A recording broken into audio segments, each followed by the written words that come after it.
నమస్తే అన్న అందరికీ నమస్కారం. కువైట్లోని మైదాన్ హవల్లీ ప్రాంతంలో మినిస్ట్రీ ఆఫ్ ఇంటీరియర్ అధికారులు మరియు పోలీసులు పెద్ద ఎత్తున అయితే భారీ స్థాయిలో తనిఖీ ప్రచారాన్ని చేపట్టారు.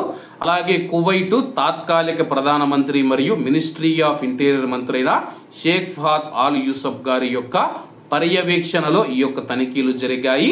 ఈ యొక్క తనిఖీలలో భాగంగా ట్రాఫిక్ మరియు ఆపరేషన్స్ విభాగం, ప్రత్యేక భద్రతా దళాలు మరియు వివిధ విభాగాలు ఈ యొక్క తనిఖీలలో పాల్గొన్నాయి.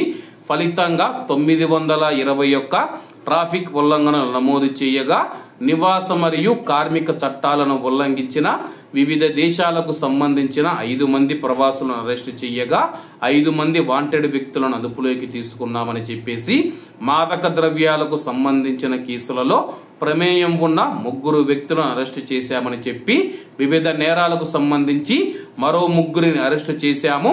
చట్టపరమైన ఉల్లంఘనలకు సంబంధించి 8 వాహనాలను స్వాధీనం చేసుకున్నాము.